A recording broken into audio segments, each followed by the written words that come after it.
સો બ્રહ્મસૂત્રમાં કહ્યું છે કે ગોવિંદમ આદિ પુરુષમ સચ્ચિદાનંદ વિગ્રહ અનાદિરાદિ ગોવિંદ સર્વ કારણ કારણ. ગોવિંદ જે છે એ આદિ પુરુષ છે અને અનાદિથી પણ અનાદિ છે, આદિથી પણ આદિ છે, અનાદિથી પણ અનાદિ છે, સચ્ચિદાનંદ સ્વરૂપ છે, સચ્ચિદાનંદ વિગ્રહ અને સર્વ કારણ કારણ. બધા is the cause of all causes. જગતમાં જે કંઈ થાય છે, જે થશે, જે પહેલાં થયું છે એનું કારણ માત્ર છે ભગવાન કૃષ્ણ. આવું જણાવ્યું છે. અર્જુને ભગવદ્ ગીતામાં પણ કહ્યું, ભગવાનને જ્યારે વિશ્વરૂપ દર્શન કરાવડાયું ત્યારે અર્જુન પણ એટલો બધો આશ્ચર્યચકિત થઈ ગયો હતો, કારણ કે એ તો એમને મિત્ર માનતો હતો, એનાથી વધારે કશું માનતો નહોતો. એને ખબર નથી કે કૃષ્ણ તો સાક્ષાત પુરુષોત્તમ સ્વરૂપે છે, એને ખબર નથી બિચારાને. પણ જ્યારે ખબર પડી ત્યારે કહે છે પરબ્રહ્મ પરમ ધામ પવિત્રમ પરમમ ભવાન પુરુષમ શાશ્વતમ દિવ્યમ આદિદેવમ અજમ વિભો આહુસ્ત્વામ ઋષય સર્વે દેવર્ષિ નારદ તથા અસિતો દેવલો વ્યાસ સ્વયં ચૈવ બ્રવીતિ મે સર્વમેતદૃતમ મન્યે યન્મામ વદસી કેશવા નહીં તે ભગવાન વ્યક્તિ વિદુર દેવાન દાનવા. એ ભગવાન તમે તો પરબ્રહ્મ છો, પરમ ધામ છો, પવિત્રમ પરમમ ધામ, તમે પવિત્રમાં પવિત્ર તમે છો, પુરુષોત્તમ છો. તમે અસિત મુનિ પણ એવું કહે છે, દેવલ મુનિ પણ કહે છે, વ્યાસ પણ કહે છે, તમે પણ કહો છો મને, અને તમે પરમ ધામ છો. ભક્તોને માટે પ્રલય સામે વિશ્રામનું સ્થાન તમે છો. અને તમે જે કહો છો એવું બધું માનું છું. સર્વમેત ધૃતમ મની, કારણ કે કૃષ્ણએ કહ્યું કે હું બધે ચરાચર વ્યાપ્ત છું, એવી એક પણ વસ્તુ નથી જેમાં હું નથી. એવું કૃષ્ણએ કહ્યું 10મા અધ્યાયના અંત ભાગમાં કે એવું કોઈ એવું તત્વ નહીં કે જ્યાં હું નથી. અને એકાંશે એના સ્થિતો જગત, ભગવાને કહ્યું હું મારા એકમાત્ર અંશથી આખા જગતમાં વ્યાપ્ત છું. મારે પૂરેપૂરા આવું પણ નથી પડતું. ભગવાને કહ્યું એકાંશે ન સ્થિતો જગત, મારી માયાથી કેવળ મારા એક અંશથી આખા અસ્તિત્વમાં હું બ્રહ્માંડોના બ્રહ્માંડોમાં હું છવાયેલો છું. ત્યારે અર્જુને કહ્યું કે તારે તમે જરા મને બતાવો છો, સેમ્પલ આપો છો. ત્યારે ભગવાને વિશ્વરૂપ દર્શન બતાવ્યું અને અર્જુને ત્યાર પછી કહ્યું કે તમે તો પરબ્રહ્મ છો, પરમધામ છો, પવિત્ર છો. ઋષિ મુનિઓ કહે છે તમે પણ કહો છો, ને હવે તમે જો કહો છો હું માનું છું, મને કોઈ શંકા નથી, મને કોઈ ડાઉટ નથી. સર્વમ એતદ રતમ મન્યે, તમે કહો છો એવું માનું છું. યન્મામ વદસી કેશવ, એ જે કેશવ તમે કહો છો મને એ બધું હવે હું માનું છું. પહેલાં બહુ ડાઉટ કરતો હતો, તમારું માનતો નહોતો પહેલાં, પણ હવે હું માનું છું. અને નહીં તે ભગવાન વ્યક્તિમ વિદુર દેવાન દાનવા, તમારા ભગવત સ્વરૂપને નથી દેવો ઓળખતા, નથી દાનવો ઓળખતા. મનુષ્યનું શું કર્યું? એટલે દેવોની બુદ્ધિ પણ ઓછી પડશે ભગવાનને પામવા, દાનવોની બુદ્ધિ, દાનવોની માયા પણ ઓછી પડશે, એ ભગવાનને ઘેરી શકતી નથી. એટલે કહેવાનો ભાવાર્થ એવો છે કે ભગવાન તો ઇન્દ્રિયોની પાર છે, મનની પાર છે, બુદ્ધિની પાર છે, સમયની પાર છે, સ્થાનની પાર છે. ભગવાનને પામવાનો એક જ રસ્તો છે કે મન મના ભાવ. ભગવાને કહ્યું કે અર્જુન આખી ગીતા તો મેં તને કહી, હવે છેલ્લું એક શૃણુ મેં પરમમ વચન, હવે તું મારું પરમ વચન સાંભળ. મન મના ભાવ, મદ ભક્તો ભાવ, મદ યાજીમાં નમસ્કૃ, તું મારામાં મનને પરો, તું મારી પૂજા કર, મને નમસ્કાર કર, અને એમ કરતાં કરતાં મારામાં તું ચિત્ત ચોંટાડીશ તો તું મને પામીશ, માં કોઈ શંકાને સ્થાન નથી. પ્રતિજાને પ્રિયોસી મેં, હું તને ગેરંટી આપું છું કે તું મને પામી જઈશ, તો ચિંતા ના કરીશ. એટલે આવું ભગવાને કહ્યું છે ગીતામાં. અને કૃષ્ણમાં મન કેવી રીતે ચોટે કે કૃષ્ણની, જો કૃષ્ણનું સ્વરૂપ આપણે જાણતા હોઈએ, કૃષ્ણનું સ્થાન શું છે, જે ભાગવતમાં બતાવ્યું છે કે કૃષ્ણ તો પૂર્ણ પુરુષોત્તમ અવતાર તરીકે છે. 10 અવતારોની વાત કરી ત્યાં સુધી કહ્યું કે આ અવતાર હતો, કપિલ મુનિ હતા, અને ફલાણો પણ જ્યારે કૃષ્ણ આવ્યા ત્યારે ભાગવતકાર કહે છે એ તે ચ અંશ કલા પુંશ શ્રી કૃષ્ણસ્તુ ભગવાન સ્વયં. અત્યાર સુધી અમે તમને અંશાવતારની વાત કરેલી, ભગવાનના અંશ માત્રની વાતો કરેલી. હવે તમને પૂર્ણ પુરુષોત્તમની વાત કરે છે, માઇન્ડ યુ. અને વ્યાસદેવજી પણ જ્યારે આખા મહાભારતમાં કૃષ્ણ વિશે લગે કૃષ્ણ બોલ્યા હતા કે કૃષ્ણ ઉવાચ, પણ જ્યારે ગીતાનું ઉદ્બોધન થવા માંડ્યું ત્યારે કૃષ્ણ ઉવાચ એવું નહીં કહ્યું, એમણે કહ્યું કે ભગવાન ઉવાચ. આ કૃષ્ણ કૃષ્ણ તરીકે નથી બોલતા, કૃષ્ણ ભગવાન તરીકે બોલે છે, કૃષ્ણ પરમાત્મા તરીકે બોલે છે. તો જરા ભગવાનના સંદેશોના જરા હૃદયમાં ઉતારો. તો ભગવાન હૃદયમાં કેવી રીતે ઉતરે તે એક સચોટ રસ્તો છે. ભગવાનની કથાઓમાં મન કરો. ભગવાનની કથાઓ અત્યંત પ્રેમપૂર્વક, અત્યંત ભક્તિથી, અત્યંત શરણાગતિથી સાંભળો. અને આ કથાઓ બહુ રસપૂર્ણ છે. અને ભગવાન કહે છે એ રસપૂર્ણ કથા સાંભળતા સાંભળતા તમારા કાનરૂપી પડિયામાંથી હું તમારા હૃદયમાં પ્રવેશ કરી જઈશ, એવું શ્રીમદ ભાગવતમાં ભગવાને કહ્યું છે. તો એ દ્રષ્ટિએ આપણે કૃષ્ણનું લીલામૃત એનું પાન કરવું જોઈએ. ભાગવતનું કેવળ વાંચન નહીં, એને પીવાનું છે. ગલિતમ ફલમાં પાકું ફળ છે એને પીવાનું છે. સુખદેવજી કહે છે એ સુખ નામના પોપટ એમાં ચાંચ મારી છે, એમાં રસધાર વહી રહી છે, તમારે એને ખાલી રસને પીવાનો છે. એવી રીતે સાંભળો કે જ્યારે ત્યાં કૃષ્ણ સાક્ષાત આપણી આંખ સમક્ષ છે. કૃષ્ણની લીલા અત્યારે હું તમને સમજાવું છું, બાળ લીલા. એવું જ કલ્પના કરો, એવી સચોટ ધારણા કરો કે તમે પણ એક બાળ ગોપાળ થઈ ગયા છો અને કૃષ્ણની જોડે વાછરડા ચલાવવા તમે પણ ગયા છો. એવું કરવાથી બહુ આનંદ આવશે અને કૃષ્ણનું સાનિધ્યનો તમને હૃદયમાં અનુભવ થશે. અને તમને એ થશે કે ખરેખર કૃષ્ણએ મારા હૃદયમાં પ્રવેશ કર્યો છે. અને Krishna is open two everybody, એમને કોઈ ભેદભાવ નથી. સમોહમ સર્વભૂતેષુ ન મે દ્વેષ્યસી ન પ્રિય ये ભજંતી તું મામ ભક્ત્યા મયી તે તેષુ ચાપ્ય. ભૂત માત્રમાં હું સમાન ભાવે રહેલો છું. મને કોઈના પ્રત્યે દ્વેષ નથી, કે કોઈના પ્રત્યે કોઈ જાતની પાર્શિયાલિટી નથી. પણ જે મારી જોડે ભક્તિથી જોડાયેલો છે એના પ્રત્યે મારા હૃદયમાં બહુ ઘણો ભાવ છે. I have a soft corner for my ભક્ત. નેચરલી આપણો કોઈ ખાસ મિત્ર હોય તો પછી આપણે એના પ્રત્યે સોફ્ટ કોર્નર હોય ને, બીજા પ્રત્યે આપણને એટલું ના હોય, કારણ કે બીજાને આપણામાં એટલો રસ ન હોય. એટલે ભગવાન કહે છે કે જેને મારામાં રસ છે એની અંદર મને પણ રસ છે. બાકી તો હું સમત્વ ભાવથી બધામાં જોડાયો છું. કોઈના પ્રત્યે દ્વેષ નથી, કોઈના પ્રત્યે વધારે લગાવ નથી. હું મારા સમત્વમાં છું. સમોહમ સર્વભૂતેષુ ન મે દ્વેષ્યસ્ય ન પ્રિય યે ભજંતી તું મામ ભક્ત્યા મયી તે તેષુ ચાપ્યમ. જે મારી જોડે ભક્તિભાવથી જોડાયેલું છું એનામાં હું છું ને એ મારામાં છે. જો કેટલું મેથેમેટિકલ એક્સપ્રેશન છે. They are in me and because they are in me I am also in them. ભગવાને વચન આપ્યું છે. એટલે ભગવાનની કથા સાંભળતા સાંભળતા એક પરિસ્થિતિનું નિર્માણ થાય છે. આપણે ભગવાનના ચરણોમાં વિલીન થઈ જાય છે અને ભગવાન આપણા હૃદયમાં પ્રવેશે. આપણે બંને ભગવાન અને ભક્ત એકબીજામાં મળી જાય છે અને પછી ભક્ત જ ભગવાન થઈ જાય છે. એટલે ગઈકાલે એક બાળ લીલાનું વર્ણન આપણે ચાલુ કરી. બહુ સુંદર કથા છે, અતિ સુંદર કથા છે. એમાં એવું થયું કે અઘાસુરનો વધ કર્યો. તમને થોડું સમરાઇઝ કરી આપું. ભગવાન જ્યારે 5 વર્ષના હતા ત્યારે અઘાસુર નામનો જે એક રાક્ષસ હતો તે એક મોટા અજગર સ્વરૂપે આવીને બેઠો હતો. એટલું મોટું મોડું કરેલું કે ગોપ બાળો વાછરડા ચલાવે, એમને જો કે આ મોટી ગુફા છે, ચલો એમાં જઈને રમીએ છીએ. તે લોકો ગુફામાં પ્રવેશ કરી ગયા. કૃષ્ણએ દૂરથી જોયું આ તો ગુફા નથી, આ તો અઘાસુર જ અજગરનું રૂપ લઈને આવે છે, બધા ગોપ બાળાઓને ખાઈ જશે. તો એમણે પણ અજગરના મોઢામાં પ્રવેશ કર્યો. અને પછી જ્યારે અજગરે અંદરથી અગંજવાળાઓ ફેંકવા માંડી ત્યારે કૃષ્ણએ પોતાનું શરીર એટલું બધું મોટું કર્યું કે અજગરના ચીરે ચીરા થઈ ગયા. અને એ રીતે બાળ ગોપાળાનો એમણે ઉદ્ધાર કરેલો. અને એ વખતે એમની ઉંમર 5 વર્ષની હતી. આ એક પ્રથા હતી કે ભગવાન રોજ લીલા કરે. ઘેર જઈને ગોપ બાળાઓ પોતાના મધર અને ફાધરને કે આજે કાનુડાએ આ લીલા કરી, આજે આ રાક્ષસને માર્યો, આજે આ અસુરને માર્યો, એમણે આજે આ કર્યું, આજે અમે આ મજા કરી. બહુ મજા આવે છે કાનુડા જોડે વાછરડા ચરાવવા જવા માટેની.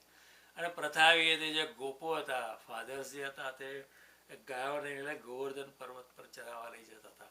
અને જે ગોપ બાળો હતા તે કૃષ્ણની જોડે, નાનકડા કૃષ્ણ જોડે, 5 જ વર્ષના કૃષ્ણ અને બલરામની જોડે એ લોકો વાછરડા ચરાવવા માટે તળેટીમાં જતા હતા.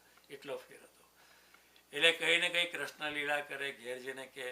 પણ એ 5મા વર્ષે જે લીલા કરેલી અગાસુરને મારે, તો બાળકોએ ઘેર જઈને 6ઠ્ઠા વર્ષે કહી.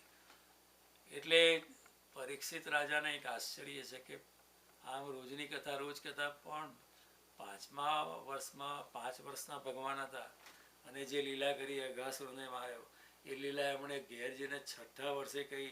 અને ઘેર જઈને એવું કહ્યું કે અમે આજે જ કરી છે, પણ એકચ્યુઅલી 1 વર્ષ પસાર થઈ ગયું હતું. એ કેવી રીતે બને? એટલે પરીક્ષિત રાજા પૂછે છે કે હે ભગવાન, જો પોતાના સુખદેવજીને ભગવાન જ કહે છે, એ પ્રભુ પોતાના ગુરુને બ્રહ્મ સ્વરૂપ જ માને છે. અને બ્રહ્મ સ્વરૂપ જ હશે ગુરુ. ગુરુ એક કડી છે. પરમાત્મા એક હાથ એનો પરમાત્મા પાસે છે, બીજો હાથ આપણી પાસે છે, અને આપણને પરમાત્મા જોડે જોડી આપે છે. એ કહે છે ભગવાન તમે કહ્યું છે કે ભગવાને 5મા વર્ષે કરેલી લીલા ગોપ બાળોએ 6ઠ્ઠા વર્ષે કેમ કહી? એ બહુ કેવી રીતે લીલા એ પહેલાંના સમયમાં કરેલી લીલા વર્તમાન કાળની કઈ રીતે બની શકે? મને આશ્ચર્ય છે. એ ગુરુદેવ મને બહુ કુતૂહલ છે, મને કૃપા કરીને જણાવો.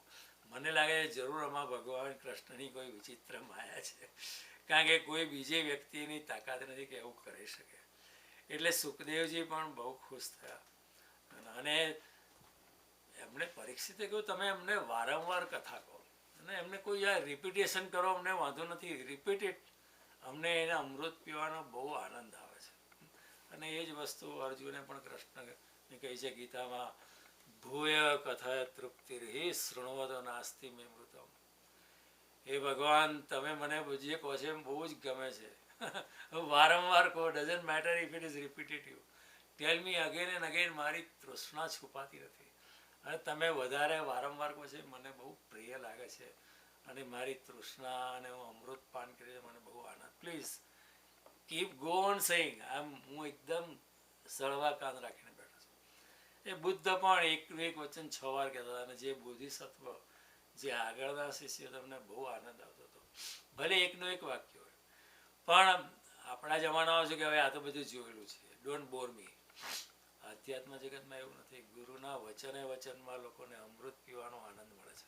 એવું અહીંયા કહે છે કે તમને અમને ફરીથી કહો. એટલે આવો પ્રશ્ન કર્યો એટલે તો સુખદેવજી તો ભગવાનનું નામ સાંભળીને જ અંતર ધ્યાન થઈ ગયા. એક એવી અવસ્થા હોય છે આપણા હૃદયમાં ભગવાનની ધારા વહેતી જ રહેતી હોય. એક એવી અવસ્થા હોય છે કે ભગવાનના ગોવિંદની ધારા આપણા હૃદયમાં વહેતી જ હોય અને કોઈ જરા એમાં કાંકરો નાખે. જય શ્રી કૃષ્ણ કહે તો આપણે ધ્યાનમાં ચલા જઈએ. રામકૃષ્ણ પરમહંસને એવું જ થતું હતું. એમને કોઈ લગ્નમાં ઇન્વાઇટ, ભાઈ મને ના બોલાવતા, ત્યાં બધો પ્રોબ્લેમ થશે ને ઊભો થઈ જઈશ ને તમારો પ્રસંગ બગડશે, ડોન્ટ કોલ મી. પણ લોકો માને નહીં કે આ વરરાજાને અને કન્યાને આશીર્વાદ આપવા તો આવજો. બહુ જબરદસ્તી કે આ જાય બિચારા. રસ્તામાં કોઈ જય શ્રી કૃષ્ણ કહે છે તો એ એટલા તન્મય થઈ જાય કૃષ્ણનું નામ સાંભળીને, કારણ કે હૃદયમાં તો એક ડાયનામાઇટ છે જેમાં કૃષ્ણના નામની ચિનગારી પડે તે એકદમ વિસ્ફોટ થાય અને રસ્તા પર ગાણાની જેમ નાચવા મળે કૃષ્ણના સ્મરણમાં. એટલે આ રીતે સુખદેવજી પણ જ્યારે કૃષ્ણ વિશે પૂછે ત્યારે કૃષ્ણના ધ્યાનમાં તદાકાર થઈ ગયા. અને બહુ એમને કષ્ટ પડ્યું ધ્યાનમાંથી બહાર આવવા માટે. આ દરેક યોગીની આ અવસ્થા હોય છે. એ લોકોને બોલવાનું ગમતું નથી, કારણ કે એ પોતાના નિજાનંદની મસ્તીમાં એટલા હોય છે. કોઈ પરલોકમાં ઇન્દ્રિયોની પારની અવસ્થા હોય છે, બુદ્ધિની પારની અવસ્થા હોય છે, સમયની પારની અવસ્થા હોય છે, સ્થાનની પારની. એ અવસ્થામાંથી પાછા ઇન્દ્રિયોમાં આવવાનું, પાછા બુદ્ધિમાં આવવાનું, પાછા સમયમાં આવવાનું, પાછા સ્થાન પર આવીને પાછું કહેવાનું એમના માટે બહુ કષ્ટદાયી હોય છે. છતાં પણ એ લોકો કરે છે કરુણાથી, પ્રેમથી. એમને કંઈ એમને આપણને બધું સમજાવવાથી, ઉપદેશ આપવાથી એમને કોઈ ફાયદો નથી. એમની પરિસ્થિતિઓ ત્યાંની ત્યાં જ રહેવાની છે કે આપણને કહે કે ના કહે, પણ એમને આપણે કરુણાથી કહે છે. અને એ પણ બહુ ખુશ થઈ ગયા કે your question is so beautiful, I love your question. ઘણીવાર ગુરુ જે છે તો બહુ જ જ્ઞાની હોય, ખૂબ જ, અને આત્મજ્ઞાન હોય, પણ કોઈ પૂછનારો જ ના મળે. કેટલું દુર્ભાગ્ય છે આ. કદાચ આજના જમાનામાં હશે એવા આત્મજ્ઞાની વ્યક્તિઓ, પણ કોઈને કંઈ રસ જ નથી. બધા પોતપોતાની મસ્તીમાં, સંસારમાં, પોતપોતાની ફિરાકમાં આખી જિંદગી સવારથી સાંજ દોડમદોડી કરે છે. આજે આ છે ને આ ફલાણું છે ને ઢીક છે ને બેબી શાવર છે ને બર્થડે છે ને વેડિંગમાં જવાનું છે ને વિશાળ છે ને એન્ગેજમેન્ટ સેરેમોની છે ને એમાં જ આપણો ટાઈમ પસાર થાય. કોઈને રસ જ નથી. ઘણા કોઈ હશે એવા 5-6 જણ તો હશે આ પૃથ્વી પર, પણ કોઈને ટાઈમ નથી, કોઈને વેલ્યુ નથી. એવા માણસોને જો કોઈ સારો શિષ્ય જિજ્ઞાસામાં આવીને જો પ્રેમથી સવાલ પૂછે, પ્રેમથી એકદમ સવાલ પૂછે, સારામાંનો સવાલ પૂછે, તો પછી શું થાય કે ગુરુ પણ ખીલી હટતો હોય છે. So this is a phenomenon. સારો સવાલ શિષ્ય તરફથી થાય તો ગુરુ પણ ખીલી ઉઠે છે. મને સવાલ સારા પૂછવા જોઈએ, ગમે ત્યાં વાહિયાત સવાલ નહીં પૂછવા જોઈએ. ઘણા લોકો એટલા બધા બોગસ સવાલ પૂછતા હોય કે એને ખબર જ ના પડે કે what they are asking. I remember એક જગ્યાએ મેં 3 કલાક પ્રવચન દરમિયાન સમજાવ્યું હતું આઇન્સ્ટાઈનનો is equal to mc² in the light of Ishavasyam Upanishad. છેલ્લે પછી એક છોકરી આવીને મને સવાલ પૂછે છે કે ભગવાન કૃષ્ણનો પોતાનો ડાબો પગ જ કેમ બહાર આગળ રાખે છે, જમણો કેમ નથી રાખતા. એ એના ચિત્રકારની જે વૃત્તિ હતી પ્રમાણે કર્યું, એમાં આપણને એનાથી શું ફેર પડે છે. પણ એની એટલે સુખદેવજી પુષ્કળ ખુશ થઈ ગયા અને એમણે પછી કહ્યું કે જો મેં તમને સમજાવ્યું કે ભગવાને જ્યારે 5 પ્રશ્ન હતા ત્યારે કૃષ્ણ પોતાના ગોપ બાળકોને પોતાના મિત્ર હતા એને મૃત્યુરૂપી અઘાસુરના મુખમાંથી બચાવી લીધા. અને ત્યાર પછી તેઓ યમુના તટ પર લઈને આવ્યા અને કહ્યું કે આ યમુનાનો તટ કેટલો સુંદર છે. એટલે સવારે અઘાસુરનો વધ કરેલો, પછી બપોર પડી ગઈ, લગભગ 12-1 વાગી ગયા હશે, સૂર્ય બરાબર મધ્યમાં આવ્યો હશે, એ લોકો જરા ભૂખ્યા થયા હશે, ત્યારે કૃષ્ણએ કહ્યું કે અરે મિત્રો જુઓ તો ખરા યમુનાજીનો કિનારો આ કેટલો સુંદર છે, જુઓ તો ખરા એની રીતિ કેટલી કોમળ ને સ્વચ્છ છે. આપણે અહીંયા રમીએ, અહીંયા બધી રમવાની સામગ્રી પણ છે. જુઓ એક બાજુ રંગબેરંગી કમળો ખુલ્યા છે અને તેમની સુગંધથી આકર્ષાઈને ભમરાઓ ગુંજાર કરી રહ્યા છે. અને પ્રતિધ્વનિ અને ભમરાઓની અને પક્ષીઓની પ્રતિધ્વનિથી વૃક્ષો પણ શોભી રહ્યા છે. હવે આપણે એ ભોજન કરવું જોઈએ. દિવસ બહુ ચડી ગયો છે, આપણને ભૂખ સતાવી રહી છે. અહીંયા વાછરડા છે તે અહીં પાણી પીશે યમુનાનું, અને અહીંયા નજીક જ લીલું ઘાસ ચાલશે. એ ગોપ બાળકો કે આ બરાબર વાત છે, ચાલો આપણે જમી લઈએ, બેસી જઈએ એક બાજુ.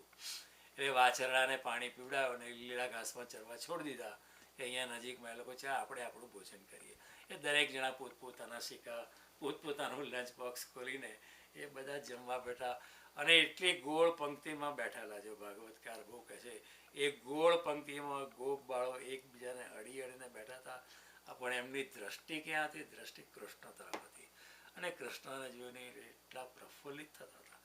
ભાગવતકાર કે જેમ કમળની કળી ચારે બાર જુઓ પરસ્પર અડી રહેલી હોય અને તેની પાંખડીઓ શોભે, તેમ ગોપ બાળો પણ કમળની કળીઓની જેમ શોભતા હતા. અને એની વચ્ચે કૃષ્ણની તો શું વાત કરીએ, બહુ જ ચિત્તાકર્ષક હતા. કૃષ્ણનું મોડું જ બધાને આકર્ષક કરતું હતું. કૃષ્ણ શબ્દનો અર્થ છે જે ખેંચે છે તમને, એ કૃષ્ણ છે. જે ક્રશ કરે છે, તમે અહીંયા અંગ્રેજીમાં સમજે કે have a crush on some person, have a crush on some girl or a boy. કૃષ્ણનો અર્થ છે કે જે આકર્ષણ કરે છે તે.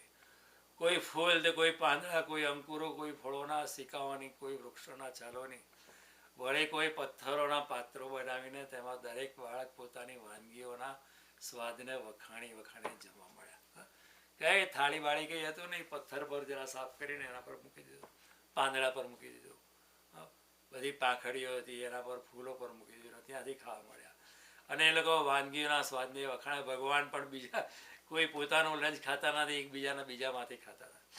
આપણે ઓફિસમાં જઈએ ત્યારે ખાઈએ ને, પોતાને ત્યાંથી ટિફિન એમાંથી આપણે ના ખાઈએ, પણ બીજાનું ખાઈએ, બીજાનું જ ભાવે, ફોર એ ચેન્જ. એ રીતે એક બાળકો પણ આમ જ કરતા હતા. અને આ વખતે શ્યામ સુંદરનું સ્વરૂપ એટલું બધું મનોહર લાગતું હતું. તેમણે વાંસળીને તમે પણ જુઓ, તમે આ કથા સાંભળો છો એવી રીતે સાંભળો કે તમે ત્યાં હાજર છો, તમે પણ એક ગોપ બાળ બનીને સાંભળો. ઇમેજિન એટલી પ્રબળ ધારણા કરો કે તમે કૃષ્ણની જોડે છે. હું ગઈકાલે મેં તમને આ બધું સમજાવ્યું છે, ફરીથી કહું છું, આ કથાને તમે વારંવાર સાંભળશો, વાંચશો અને એનું પાન કરશો તો તમને ઘણો આનંદ આવશે ને તમને કૃષ્ણના સાનિધ્યનો અનુભવ થશે. એટલે this is very important, very very important. એટલે મારે થોડું આજે રિપીટ કરું છું, તમને ખરેખર આનંદ આવશે. એટલે ભગવાન બહુ સુંદર લાગતા હતા અને એમણે પોતાની વાંસળીને કમરમાં ખોસેલી, શૃંગવાદ્ય અને છડી એમની કાખમાં રાખેલા. એમણે ડાબા હાથમાં એક અત્યંત મધુર ઘીથી મિશ્રિત દહીં ભાતનો કોળિયો રાખેલો અને પછી બીજી આંગળીમાં લીંબુ અને કેરીના અથાણાની ચીરી રાખી. એ જમાનામાં પણ લીંબુનું અથાણું બનાવતા હશે ને. આપણે ઇન્ડિયામાં કેટલું બધું ટ્રેડિશન છે અથાણા બનાવવાની, હજારો વર્ષથી બનાવે છે લોકો. અને ગો બાળકો એમને ચારે બાજુથી ઘેરીને બેઠા હતા અને બહુ વિનોદભરી વાતો કરતા હતા અને કૃષ્ણ બધા જાત જાતની વાતો બધા ગો બાળકોને હસાવતા હતા. He must be telling beautiful jokes. જે સમસ્ત યજ્ઞોના એકમાત્ર ભોગતા છે તે ભગવાન જ જમીન પર બેસીને ગોપ બાળકો જોડે ભોજન કરી રહ્યા હતા. અહમ મે સર્વા યજ્ઞાનામ ભોક્તા રેવ પ્રભુ રેવ છે. બધા યજ્ઞોનો ભોગતા ને પ્રભુ હું છું એવું ગીતામાં કહે છે. અને એ જ પ્રભુને આજે ગોપ બાળકો જોડે બેસીને ભોજન કરતા જોઈને દેવતાઓ પણ, સ્વર્ગના દેવી દેવતાઓ પણ એકદમ અદ્ભુત જોઈને લીલાને જોઈને સ્તબ્ધ થઈ ગયા હતા કે શું અદ્ભુત લીલા છે. આ બ્રહ્મ સ્વરૂપ આ બાળક છે, 5 વર્ષનું છે, કેટલી બધી સુંદર લીલાઓ કરી છે. એટલે આ પ્રમાણે ભોજન કરતા હતા અને એમાં બધા તન્મય થઈ ગયા કૃષ્ણની વાતોમાં. ગોપ બાળકો તો ભૂલી ગયા કે વાછરડા ક્યાં છે અને અચાનક જેવું કે વાછરડા તો દેખાતા નથી, ક્યાં ગયા. એટલે એ લોકો ભરી ગયા કે વાછરડા તો બાપા ઘેર પૂછ્યું કે વાછરડા ક્યાં ગયા. એટલે એ લોકો ગભરાઈ ગયા.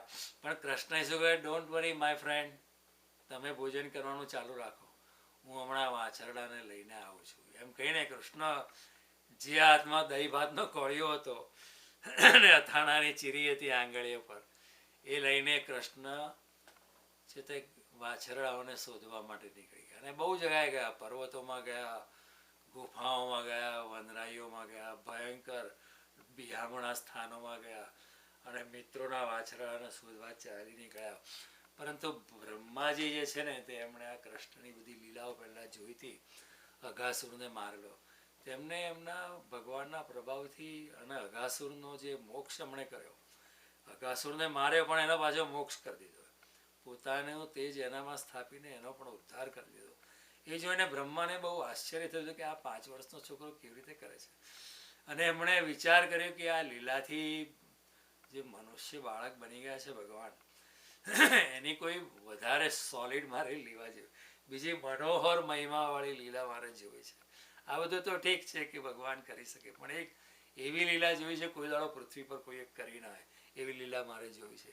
એટલે એવડે શું કર્યું બ્રહ્માએ કે કૃષ્ણને બધા ગોપ બાળો જમતા હતા ને તો એમણે શું કર્યું, વાછરડાને દૂર ખેંચી લીધા એટલે દેખાય જ નહીં. કૃષ્ણ થાકી ગયા, સૂતા સૂતા કે તો કોઈ દેખાતા જ નથી. પણ કારણ કે બ્રહ્મા વાછરડા લઈને ચાલ્યા ગયેલા ગોપ, અને ભગવાન કૃષ્ણ છે વાછરડા નહીં મળ્યા એટલે યમુના પાછા આવીને જોયું તો પેલા ગોપ બાળો પણ ગુમ.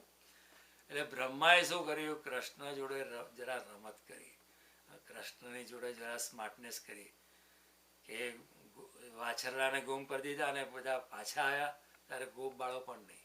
અને વાછરડા અને એ ગોપ બાળોને પોતાના બ્રહ્મલોકમાં લઈ ગયા અને એમને એક તંદ્રામાં ઊંઘાડી દીધા બધાને.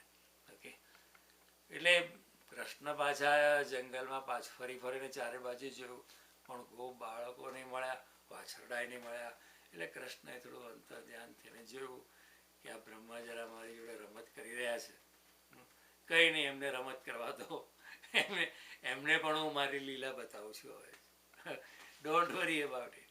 કૃષ્ણએ કોઈ જાતનો દ્વેષ નહીં કર્યો કે તમે મારી જોડે રમત કરો છો, હું તમને સીધા કરી દઈશ, ના એવું નહીં કર્યું. કૃષ્ણએ કહ્યું કંઈ નહીં, તમારે મારી બીજી લીલા જોવી છે, અરે એવી લીલા કરું છું કે તમને તમારી પણ બુદ્ધિ નહીં ચાલે. જે વિશ્વ કરતા છે, સૃષ્ટિનું નિર્માણ એવા બ્રહ્માને પણ મોંમાં પાડી દીધા કૃષ્ણએ. પછી તો આ કથા પછી ભગવાને શું કર્યું કે કંઈ નહીં, કૃષ્ણએ વાછરડા અને ગોપ બાળોની માતાઓને અને બ્રહ્માજીને પણ આશ્ચર્યમાં રાખવા માટે શું કર્યું કે વાછરડા અને ગોપ પોતાના સ્વરૂપના અનેક વિભાજન કર્યા, અને પોતે બધા વાછરડા થઈ ગયા, પોતે બધા ગોપ બાળો થઈ ગયા. અને વાછરડા એટલે જેવા હતા એવા અદ્દલ થઈ ગયા. કોઈ વાછરડું કાળું હતું અને સફેદ ડાઘો હતો, એક્ઝેક્ટલી એવા થઈ ગયા. કોઈ વાછરડે કાન થોડો કપાયેલો હતો, એવો જ કાન. કોઈ વાછરડું બદામી રંગનું હતું તો એ અને સફેદ વચ્ચે ડાઘો હતો કે કાળો ડાઘો હતો, એક્ઝેક્ટલી એવા માઇન્યુટ ડિટ્ટો એવા થઈ ગયા. કોઈ વાછરડું લંગડું ચાલતું હતું, ભગવાન એવા લંગડા ચાલવા મળ્યા. અને ગોપ બાળો પણ એવા જ એક્ઝેક્ટલી બનાવ્યા, જેવી પોતરી પહેરેલી, જેવું ધોતી પહેરેલું, જેવું રેશમી વસ્ત્રો પહેરેલા, જેવી એમની માતાએ મોકલેલા વાંસળી આપીને છડી આપીને રમવાના, એવા એક્ઝેક્ટલી ભગવાન, જેવો ખેસ અને પાઘડી પહેરાવી હતી એવા એક્ઝેક્ટલી ભગવાન. જેટલા ગોપ બાળો હતા, ભગવાને પોતાના સ્વરૂપનું વિભાજન કરીને ગોપ બાળ બની ગયા અને પોતાના સ્વરૂપનું વળી પાછા વાછરડા પણ થઈ ગયા. એટલે એમને કહ્યું, એ પરીક્ષિત, તે બાળકો અને વાછરડા સંખ્યામાં જેટલા હતા, જેટલા નાના નાના હતા, જેટલા હાથ પગ જેવા હતા, જેમની પાસે જેટલા એટલા છડીઓ, શૃંગવાદીઓ, વાંસળીઓ, સિક્કા હતા, એવા એટલા અસ્ત્ર વસ્ત્ર આભૂષણ હતા. તેમના શીલ, ચારિત્ર્ય, સ્વભાવ, ગુણ, નામ, રૂપ, અવસ્થા જેવા હતા. કોઈ છોકરું રીસામણું હોય, વારંવાર ખોટું લાગે, હઠીડું હોય, ભગવાન એક્ઝેક્ટલી એવા થઈ ગયા. એટલે માતા એટલે ઘેર ગયા, મધરને ખબર ના પડી કે આ મારો છોકરો નથી, આ તો સાક્ષાત કૃષ્ણ છે. ગાયોને પણ ખબર ના પડી કે આ મારું વાછરડું નથી, એમને આ એક્ઝેક્ટ તો મારું જ છે, પણ હતા ભગવાન કૃષ્ણ.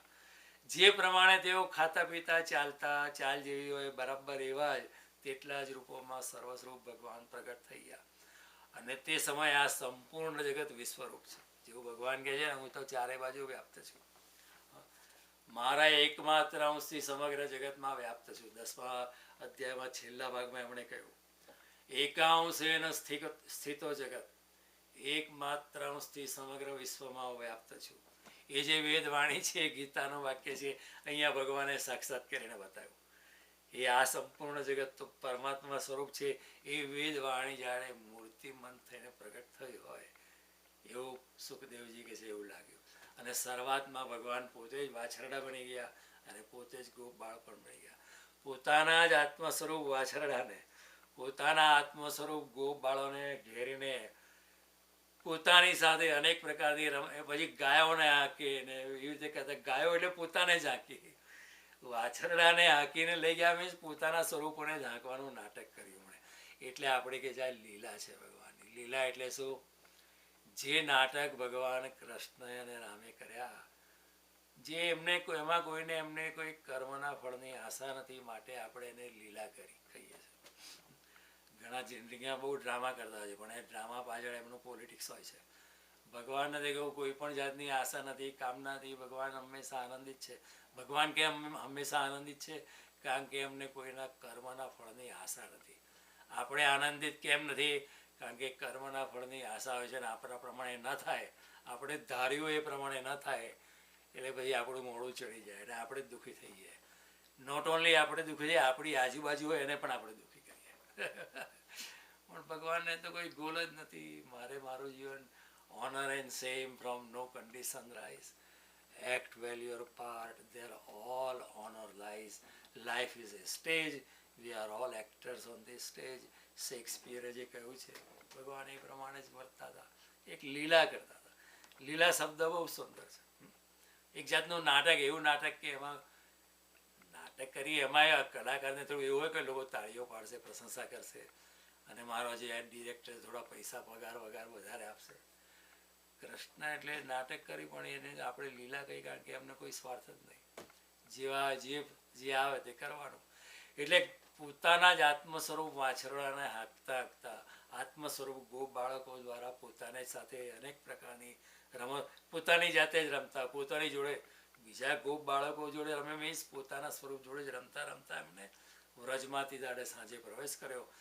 અને જે બાળકના જે ગાયના જે વાછરડા હતા તે જ ગોપ બાળ રૂપે અલગ થઈને એમના ઘરોમાં પ્રવેશ કરાવી દીધો. એમને ખબર હતી આ વાછરડું આ ઘરનું, તો એ ઘરમાં એને મોકલી દીધું. આ છોકરો આ ઘરમાં રહેતો હતો, આમ આ કાકીનો છોકરો છે, એને મોકલી દો, કાકી તમારો છોકરો આવ્યો. પણ છોકરો તો બ્રહ્મા લઈ ગયા હતા, પણ કૃષ્ણ એક્ઝેક્ટલી એ છોકરો થઈ ગયા હતા. માતાને પણ ખબર ના પડી કે મારો આવે એટલે, પણ માતાઓને એટલો બધો પ્રેમ લાગે કારણ કે એમનું છોકરોમાં બહુ વધારે ક્યુટ લાગ્યું.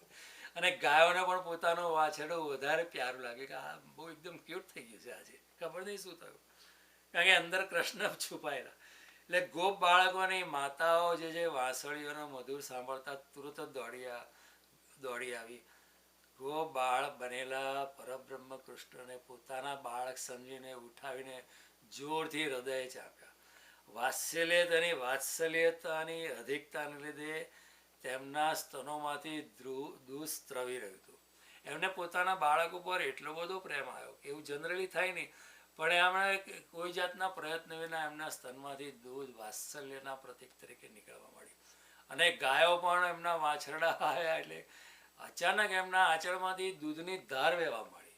એટલું બધું એમને બાળક વાછરડા પર પ્રેમ આવ્યો ગાયોને કે એ પણ એકદમ વાછરડાઓ પણ ગાયના આંચળને પકડીને એ લોકો દૂધ પીવા મળે. પણ અચાનક દૂધ એની જાતે હજુ વાછરડા ચૂસે પેલા દૂધ નીકળવા મળે અને માતાઓના સ્તનમાંથી પણ દૂધ એની જાતે નીકળવા મળે.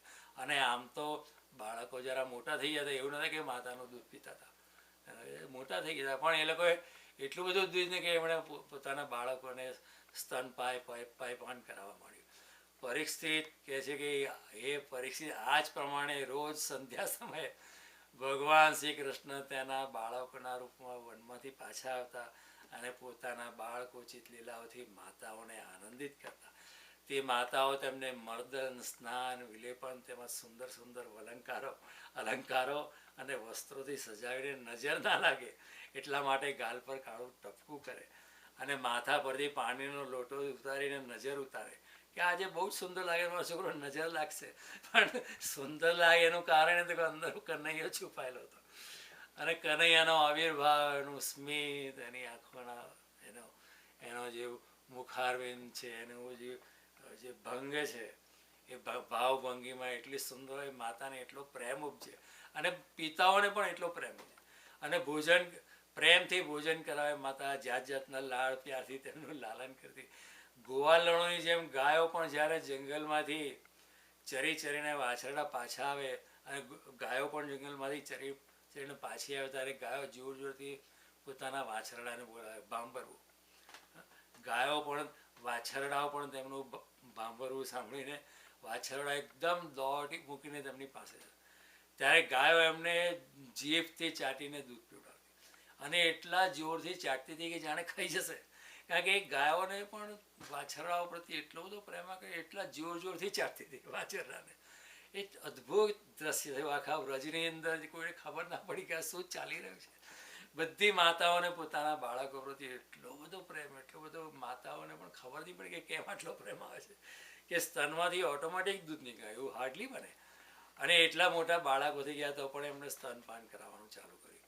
તે સમયે સ્નેહની અધિકતાને લીધે, વાત્સલ્યની અધિકતાના લીધે ભાગવતકાર કહે છે તેમના સ્તનોમાંથી સ્વયં દૂધની ધારા વહેવા લાગી. જાણે પાણી નીકળે પાઇપમાંથી એવી રીતે એકદમ ધારા વહેવા માંડે. આ ગાયો અને ગોવાલનો માતૃભાવ પહેલા જેવો જ ઐશ્વર્ય જ્ઞાન રહિત અને વિશુદ્ધ હતો. હા, પોતાના અસલી પુત્ર જે હતો એના કરતાં પણ આ સમયે તેમનો પ્રેમ અવશ્ય વધારે થયો. પોતાના પુત્ર પ્રત્યે એટલો પ્રેમ નહોતો, પણ આ જે નકલી પુત્ર થયો ભગવાન મને એના પ્રત્યે એમને પ્રેમ એટલો બધો થયો કે એમને ખબર ના પડી કે કેમ એવું થાય છે.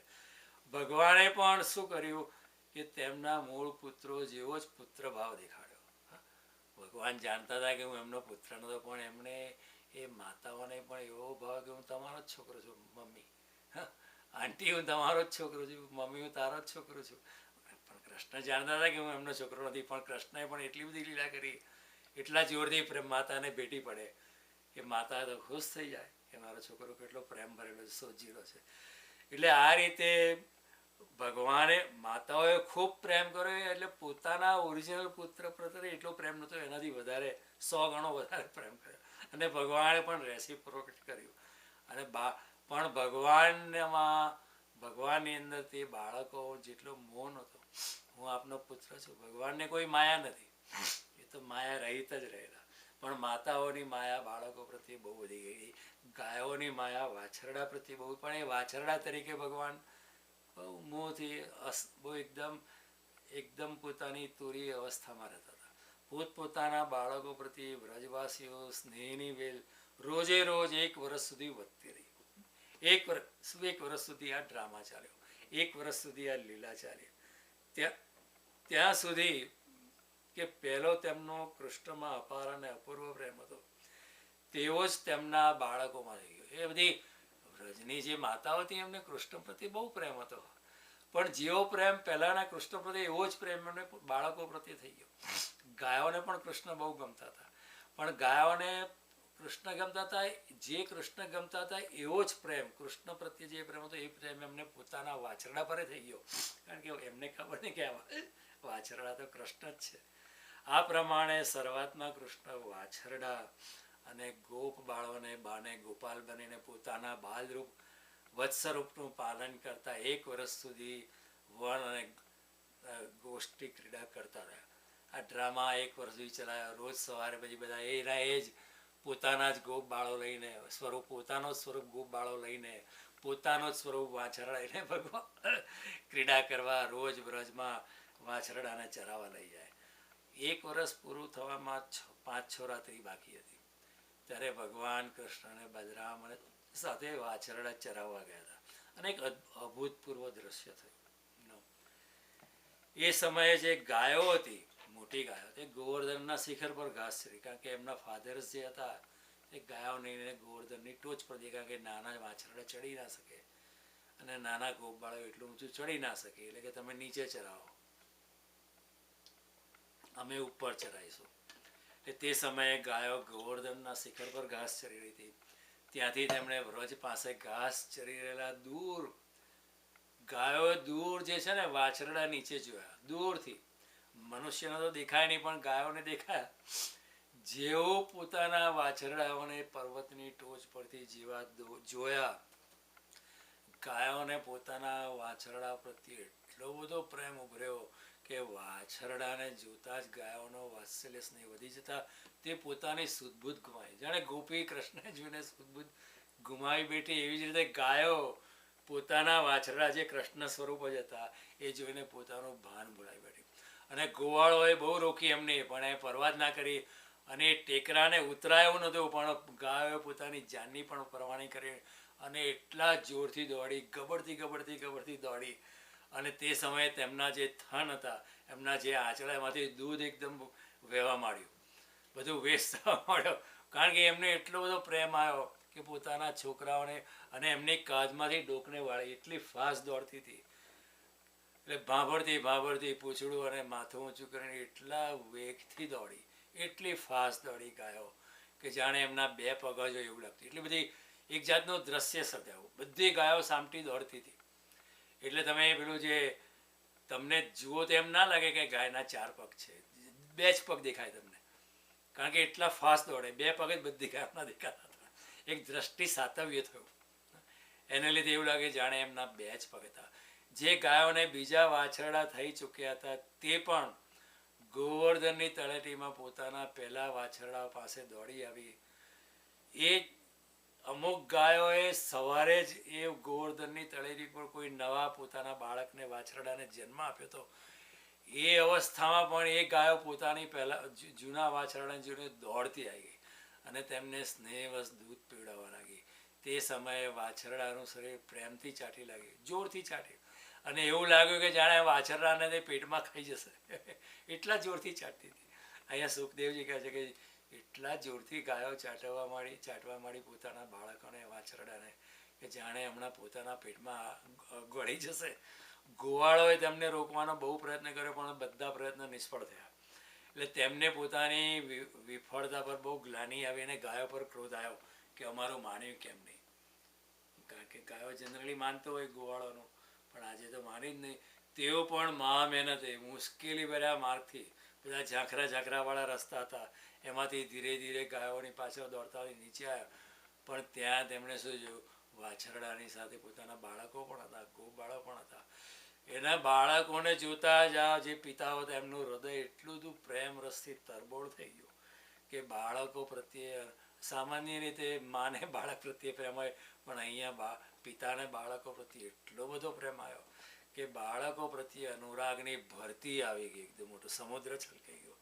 તેમનો ક્રોધ હવામાં ઉડી ગયો. ગાયો પ્રત્યે એમને ક્રોધ હતો કે મામાનું માર્યું નહીં, એમનો ક્રોધ હવામાં ઉડી ગયો અને તેમણે પોતપોતાના બાળકોને ખોળામાં લઈને એટલા બધા ચુંબન કર્યા, એટલા બધા છાતી સાથે લગાડ્યા અને એમના માથું સૂંઘી સૂંઘીને બહુ આનંદિત થયા. જે વૃદ્ધ ગોપો હતા એમને પોતાના બાળકોના આલિંગનથી પરમ આનંદ પ્રાપ્ત થયો. તેઓને તો ગમે તો ન્યાલ થઈ જાય છે પોતાના છોકરાને ભેટીને, પણ એકચ્યુઅલી તેઓ વાસ્તવમાં તો કૃષ્ણને જ ભેટેલા. પણ છતાં પણ દુઃખી હૃદય, કારણ કે કામ તો કરવું પડે ને, એ છોડીને ધીરે ધીરે ત્યાંથી ચાલી ગયા. પણ બાળકોના પ્રેમની અંદર આલિંગનથી એમને જે આનંદ થયો એને લીધે એમના આંખમાંથી પ્રેમના આંસુ નીકળવા મળ્યા. અને જે ગાયો પરનો જે એમને ક્રોધ હતો ને એ તો ભૂલી જ ગયા.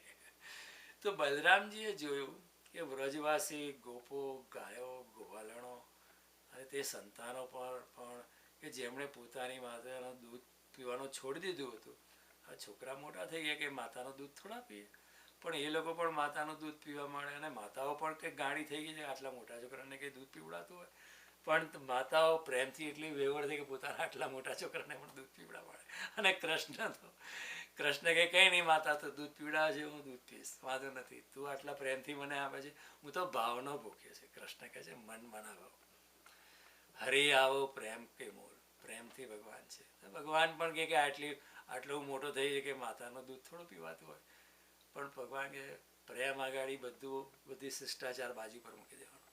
પ્રતિક્ષણ પ્રેમ સંપત્તિ, તે પ્રમાણે એમની ઉત્કંઠા વધતી ગઈ. ત્યારે બલરામ પણ વિચારવા પડે કે આનું કારણ શું આટલું બધું હોય કે વિચિત્ર થઈ રહ્યું છે આજકાલ. બલરામને થોડી શંકા ગઈ કે સમથિંગ ઇઝ કુકિંગ. આમાં કંઈ કનૈયાની કે રમત છે, આમાં કંઈ પ્લાન છે, આમાં કંઈ એમાં મસ્તી કરતો લાગે છે કનોડો. આ કેવી વિચિત્ર વાત છે. શરૂઆતમાં કૃષ્ણમાં વ્રજવાસીઓને મારો જેવો અપૂર્વ પ્રેમ છે, તેવો જ આ બાળકોને વાછરડા પર પણ વધી ગયો છે. સમજાય કે એમને કૃષ્ણ પર પ્રેમ છે કે મારા પર છે, સમજ્યા, પણ આ વાછરડાને બાળકો પર પહેલા આટલો પ્રેમ નહોતો. પણ પ્રેમ એટલા માટે કે વાછરડા પણ કૃષ્ણ સ્વરૂપ છે અને બાળકો પણ કૃષ્ણ સ્વરૂપ છે. માતાઓને પણ ખબર નહીં પડી, પિતાઓને પણ ખબર નહીં પડી, ગાયોને પણ ખબર નહીં પડી, બલરામને પણ ખબર નહીં પડી. એટલે આ બલરામને તો આ કઈ જાતની માયા છે, ક્યાંથી આવી છે? કોઈ દેવની માયા છે, કોઈ દાનવની માયા છે, અસુરની માયા છે? પરંતુ શું એ શક્ય છે? આવું કંઈ શક્ય નથી. ના ના ના, આ તો બધું કનૈયાથી જ શક્ય છે. Only he can do. આ તો મારા પ્રભુની જ માયા છે. પ્રભુ એટલે કોણ? એનો નાનો ભાઈ કનૈયો કૃષ્ણ. બીજા કોઈથી આ માયાનો આવું શક્તિ નથી. બીજા કોઈ દેવદાનવની એવી શક્તિ નથી કે જે આટલા બધાને મોહિત કરી નાખે. પણ મને પણ મોહિત કરવાની શક્તિ કોઈ દાનવમાં નથી, દેવમાં નથી, પણ મને મોહિત કરનારો એક છે, મારો નાનો ભાઈ કનૈયો. એ મને કરી શકે છે. એટલે બલરામજી આ વિચાર કરીને પોતાની જ્ઞાન દ્રષ્ટિથી જોયું, ધ્યાનથી પછી જોયું. અત્યાર સુધી ધ્યાનથી નહોતું જોયું, પણ એમણે પણ આંખો બંધ કરી પોતાની જ્ઞાન અંતરચક્ષુથી એમણે જોયું. ત્યારે એમને ખબર પડી કે આ બધા વાછરડા છે અને આ ગોપ બાળો છે, એમાં તો બધા કૃષ્ણ કૃષ્ણ જ છે, બીજું કશું છે જ નહીં. ત્યારે એમણે કનૈયાને કહ્યું, એ કૃષ્ણને કહ્યું ભગવાન. જો પોતાના નાના ભાઈને ભગવાન કહે છે. જ્યારે કોઈ વ્યક્તિમાં તમને ભગવત્તા દેખાતી હોય તો એમાં કોઈ સંકોચ નહીં રાખવો છે. તમારા ફેમિલીમાં જો કોઈ એવો દિવ્ય બાળક જન્મે તો તમે એને માન આપો, એને ભગવાન કહીને જ કહો. એને તુચકારો કરવાનું બંધ કરી દો. એને એ પરમાત્મા સ્વરૂપ હોય અને એટલે કેવું કૃષ્ણ એ ભગવાન એ પોતાના છોકરાને પોતાના નાના ભાઈને કહે છે. આ ગોપ બાળકોને વાછરડા ન તો દેવતા છે ન તો ઋષિ છે, કારણ કે એ પહેલા દેવતા હતા ને ઋષિ હતા. અને એમણે માગણી કરેલી કે કૃષ્ણ અમને તમે ફરીથી જન્મો તો તમારું સાનિધ્ય જોઈએ છે. ત્યારે કૃષ્ણએ કીધું કંઈ નહીં, હું જ્યારે જન્મું દ્વાપર યુગમાં ત્યારે તમે આવજો, તમે વાછરડા બનજો, કોઈ ગોપ બાળ બનજો. તે લોકો ગોપ બાળને વાછરડા બનીને દેવો અને ઋષિઓ આવેલા. તે બલરામે કહ્યું કે આ દેવતા પણ નથી ને ઋષિ પણ નથી, અને જુદા જુદા રૂપોનો આશ્રય લેવા હોવા છતાં પણ શ્રી કૃષ્ણ આપ એકલા જ આ રૂપોમાં પ્રકાશિત થઈ રહ્યા છે. કૃપા કરીને તમે જરા ભાઈ થોડામાં મને જણાવો થોડું what is happening now, I don't understand. તમે આ પ્રમાણે વાછરડા, બાળક, શૃંગવાદીઓ, છડી, દોરડા વગેરેના રૂપમાં જુદા જુદા કેમ પ્રકાશિત થઈ રહ્યા છે? What is the reason? આ બધું કેમ તમે આ બધી કેમ મોકાણ કરી છે? આ બધું જાદુ કેમ કરવા માંડ્યું છે? ત્યારે કૃષ્ણએ અત્યારથી જો કોઈને કહ્યું નહીં. આપણે હોઈએ ને, આપણે કંઈ કર્યું હોય ને તો આપણે 10 જણને કહીએ કે જો મેં કર્યું છે, પેલાને ખબર નથી. આપણે બધાને કોઈને કહીશ નહીં, કોઈને કહીશ નહીં, કે બધાને ખબર પડી જાય. પણ કૃષ્ણએ કોઈને વાતો પોતાના ભાઈને પણ વાત ન કરી, ઘેર મા બાપને વાત ન કરી. એમણે નાટક ચાલુ રાખ્યું, લીલા ચાલુ રાખી, અદ્ભુત લીલા ચાલુ રાખી, એટલી બધી આનંદદાયક લીલા. ત્યારે આવું જ્યારે બલરામે પૂછ્યું ત્યારે કૃષ્ણએ એકદમ ટૂંકાણમાં જણાવ્યું કે આ બ્રહ્માએ મારી જોડે જરા કરતૂત કરી છે. બધા ઓરિજિનલ જે વાછરડા છે અને ઓરિજિનલ બાળગોપાળ છે એને તો બ્રહ્મા લઈ ગયા છે, અને એક તંદ્રામાં સુવાડી દીધા છે એમના ગોપ. પણ હવે લઈ ગયા તો લઈ જવા દો, મેં મારી જાતે બીજા બાળકો પર, અને એ આવીને જોશે ત્યારે એમને ખબર પડશે, તારે મજા આવશે. એમની આપણે રીલ ઉતારીશું. જ્યારે બ્રહ્મા આવીને જોશે ત્યારે એમની મજા આવશે જોવાની કે આ બાળકોને આ ક્યાંથી આવ્યા, એ તો મારી જોડે હતા, અહીં ક્યાંથી આવ્યા. એટલે બલરામે બધું જાણી લીધું. અને પરીક્ષિત સુખદેવજી કે ત્યાં સુધીમાં શું થયું કે બ્રહ્માજી બ્રહ્મલોકમાંથી વ્રજમાં પાછા ચેક કરવા કે શું ચાલી રહ્યું છે. બાળકોને હું લઈ ગયો, કૃષ્ણ તો મૂંઝાઈ ગયા હશે, હજુ શોધતા હશે, ખબર નહીં. બ્રહ્માની ગણતરી પ્રમાણે, બ્રહ્માની સમય ગણતરી અલગ હોય છે આપણા મનુષ્ય તરીકે મળ્યો, એમની સમય ગણતરી પ્રમાણે હજુ એક ત્રુટી જેટલો સમય થયેલો. એમની એક ત્રુટી જે ઘડીથી પણ ઘડી પણ પસાર થઈ એટલો સમય વ્યતીત થયેલો. તમને હું સમયની વ્યાખ્યા સમજાવું છું. 4,32,000 વર્ષનો કળિયુગ છે. ઓકે, એનાથી ડબલ 8,64,000 વર્ષનો દ્વાપર યુગ છે. એનાથી 3 ગણો 4,32,000 એટલે 12,96,000 એટલા વર્ષનો ત્રેતાયુગ છે. અને એનાથી 4 ગણો એટલે 17,28,000 વર્ષનો સતયુગ છે. એવો 4,32,000 એક વાર, પછી બીજા 2 વાર, પછી બીજા 3 વાર, બીજા 4 વાર, એટલે એક ચતુર્યુગી 10 વાર થાય. તો 4,32,000 ગુણ્યા 10 એટલે 4,320,000 યર્સ જ્યારે થાય ત્યારે એક ચતુર્યુગી થાય. અને એવી 1,000 ચતુર્યુગી થાય. ઓકે, અથવા તો એવી 71 ચતુર્યુગી થાય ત્યારે એક મન્વંતર થાય. અને એવા 14 મન્વંતર થાય ત્યારે બ્રહ્માનો એક દિવસ. ઓકે, એ 4,323,000 યર્સ થાય હ્યુમન યર્સ, તો એક ચતુર્યુગી. એવી 1,000 ચતુર્યુગી મીન્સ 4,320,000,000 હ્યુમન યર્સ થાય ત્યારે બ્રહ્માનો એક દિવસ, અને એટલા પાછા બીજા એટલે બ્રહ્માની એક રાત્રિ. ઓકે, એવા બ્રહ્માના 100 વર્ષ થાય ત્યાં સુધી બ્રહ્માની ટર્મ ઓફ ઓફિસ. પછી કૃષ્ણ બદલી કાઢે બીજા બ્રહ્માને. તમારો બહુ પુણ્ય કર્મ વધી ગયો તો કૃષ્ણ કહે okay, you are appointed as the new Brahma. Okay, તો બ્રહ્માજીની આ ગણતરી છે. ઓકે, એટલે પણ એ તો પાછા આવ્યા તો ચેક કરવા, તો એમની ગણતરી પ્રમાણે ખાલી એક ત્રુટી. જેટલા સમયમાં અણીદાર સોયથી કમળની પાંખડી છેડાય ને, એક અણીદાર સોય હોય તે કમળની પાંખડી તમે છેદો એટલો સમય એમના પ્રમાણે થયો હતો. પણ અહીંયા મનુષ્ય લોકમાં મનુષ્યનું 1 વર્ષ વધી ગયું. એમણે જોયું કે ભગવાન કૃષ્ણ ગોપ બાળકોને વાછરડા સાથે 1 વર્ષ પહેલાની જેમ જ ક્રીડા કરી રહ્યા છે. આ તો કંઈ ફેર જ નથી પડે. હું તો બધા બાળકોને લઈ ગયો છું, વાછરડાને લઈ ગયો છું. તે વિચારવા લાગે કે ગોકુળમાં જેટલા પણ ગોપ બાળકો અને વાછરડા હતા તે તો મારી માયામાં ત્યાં નિંદ્રામાં તંદ્રમાં સૂઈ રહ્યા છે. તેમને તો મેં મારી માયાથી અચેત કરી દીધા હતા. તે અત્યાર સુધીમાં ભાનમાં પણ નથી આવ્યા. ત્યારે મારી માયાથી મોહિત ગોપ બાળકો વાછરડા સિવાય જે આ બીજા બાળકો અને એટલા જ બીજા વાછરડા ક્યાંથી આવ્યા? અને એવા જ દેખાય છે, exactly same ditto. They look like identical twins. જે 1 વર્ષ ભગવાન સાથે રમી રહ્યા છે હ્યુમન યરમાં, એ બધા કોણ છે? બ્રહ્માજીએ બંને જગાએ બંનેને જોયા, એમણે પાછા પોતાના લોકમાં દ્રષ્ટિ કરી કે આ જે વાછરડ અહીં જોઉં છું એ ત્યાં પણ છે, મારા લોકમાં પણ છે. આજે ગોપ બાળકો મારા લોકમાં છે, અહીંયા નીચે પણ કૃષ્ણની સાથે છે. એટલે બંનેને ઘણી વાર સુધી ધ્યાન ધરીને પોતાની જ્ઞાન દ્રષ્ટિ આનું રહસ્ય એમણે ખોલવા ઈચ્છ્યું, પરંતુ બંનેમાંથી કયા પહેલાના બ્રહ્મા પોતે મૂંઝાઈ ગયા કે હું લઈ ગયો એ સાચા છે કે આ દેખાય છે તે સાચા છે, હું લઈ ગયો ગોપ બાળો સાચા છે કે આ કૃષ્ણની સાથે છે હમણાં તે સાચા છે, હું લઈ ગયો જે વાછરડા તે સાચા છે કે અત્યારે કૃષ્ણની સાથે ગોપ બાળાઓની સાથે જે છે એ સાચા છે. આમાંથી કયા સાચા ને કયા બનાવટી આઈ કેનોટ નાઉ મેક આઉટ. બ્રહ્મા પણ મૂંઝાઈ. બ્રહ્માએ ટ્રાય કરેલો કૃષ્ણને મૂંઝવવાનો, પણ કૃષ્ણ એમના પર જ એમની જ જાળ ફેંકી. શિકાર કરને કો આય શિકાર હો કે ચલે, એના જેવી કૃષ્ણએ રમત કરી.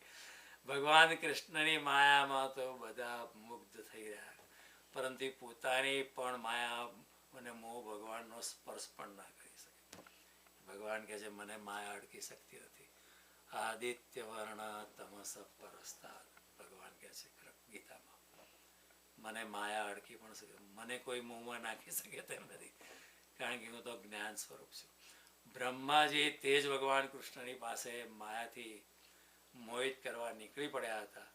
જે પ્રમાણે રાત્રિના ઘોર અંધકારમાં ધુમ્મસમાં અંધકારનો એ ખબર ના પડે કે આ અંધકાર એક ઘોર ધુમ્મસ હોય, રાત્રિનો ઘોર અંધકાર અને આગળ ધુમ્મસની કંઈ કિંમત નથી. જે પ્રમાણે સૂર્યના પ્રકાશમાં આજ્ઞા તો દેખાતો પણ નહીં, રાત્રે દેખાય આજ્ઞો, પણ સૂર્યનો પ્રકાશ હોય તો આજ્ઞાનો ખબર ના પડે આપણને. તે જ પ્રમાણે શ્રી કૃષ્ણની વિશાળ માયાની આગળ બ્રહ્માની માયા તો ખબર નહીં પડી.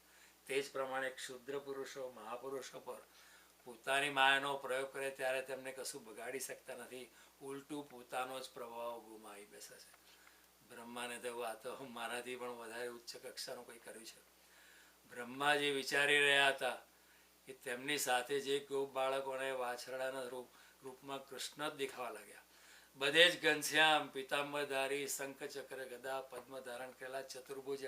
બ્રહ્માએ પોતાની જ્ઞાન દ્રષ્ટિ જોયું તો વાછરડાની અંદર પણ અમને ચતુર્ભુજ કૃષ્ણ દેખાયા. ગોપ બાળકોની અંદર પણ શંખ ચક્ર પદ્મ ધારણ કરેલા ચતુર્ભુજ કૃષ્ણ દેખાયા. બધાના મસ્તક પર મુકુટ, કાનોમાં ભગવાન દેખાય કૃષ્ણ, કુંડળમાં કૃષ્ણ દેખાય, કંઠમાં, માળામાં, મુકુટમાં, વનમાળામાં બધે એમને કૃષ્ણ કૃષ્ણ કૃષ્ણ દેખાયા. તેમના વૃક્ષ સ્થળ પર સુવર્ણની સોનેરી રેખા, શ્રીવત્સ ભુજાઓમાં બાજુબંધ, હાથમાં શંખના આકારના રત્નજડિત કંકણો, ચરણોમાં નુપુર, કડા, કમરમાં મેખલા તથા આંગળીમાં મુદ્રાઓ પ્રકાશિત કરી રહી હતી.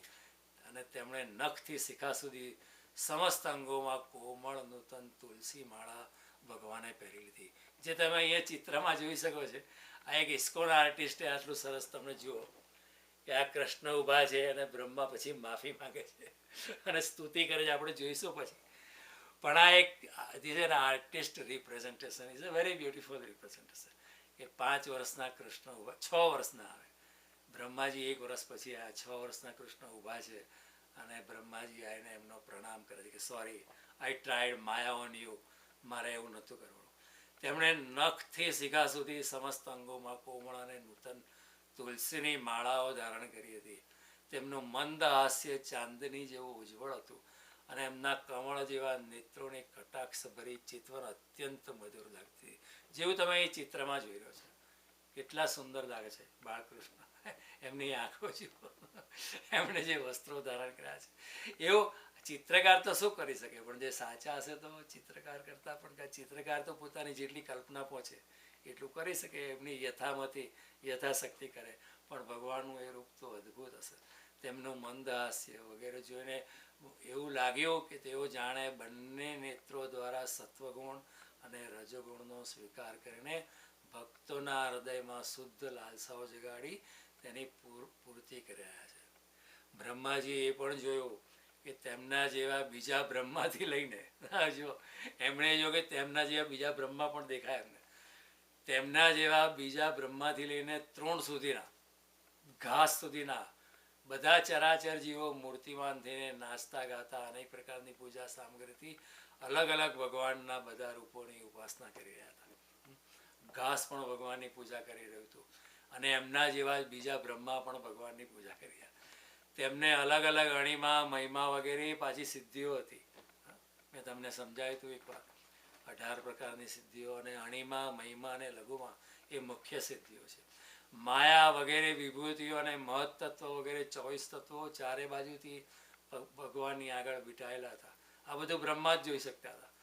પ્રકૃતિમાં ક્ષોભ ઉત્પન્ન કરવાવાળો કાળ, ઇવન ધ ટાઈમ, તેના પરિણામનું કારણ સ્વભાવ, વાસનાઓને જગાડનારો સંસ્કાર, કામનાઓ, કર્મ, વિષય અને ફળ બધા જ મૂર્તિમાન થઈને ભગવાનના દરેક રૂપની ઉપાસના કરી રહ્યા હતા.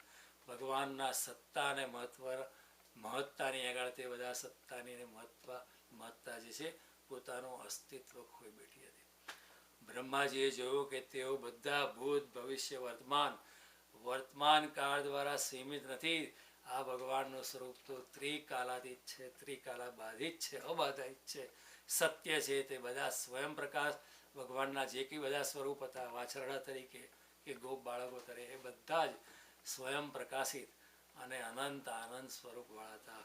તેમનામાં જડતા અને ચેતનાનો કોઈ ભેદભાવ નહોતો, બધા એક રસ હતા.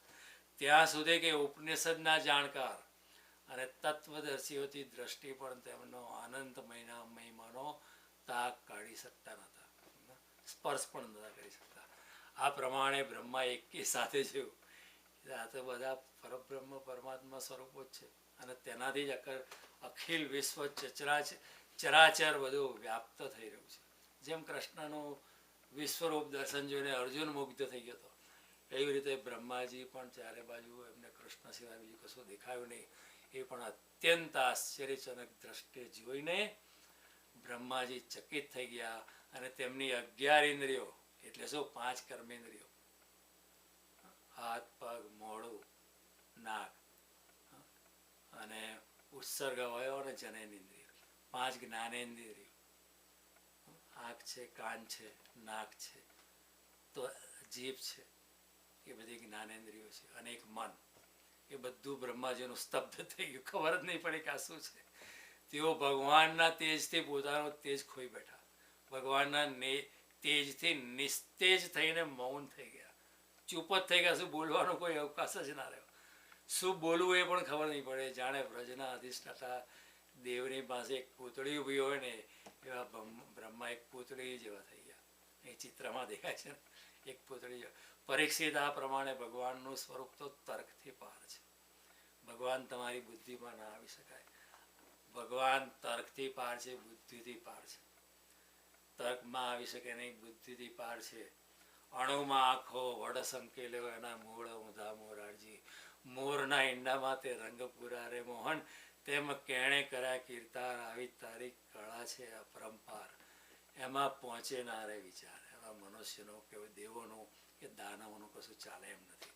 એમાં ત્યાં એમની બ્રહ્માની પણ બુદ્ધિ પહોંચી શકે એમ નથી. તેમનો મહિમા અસાધારણ છે.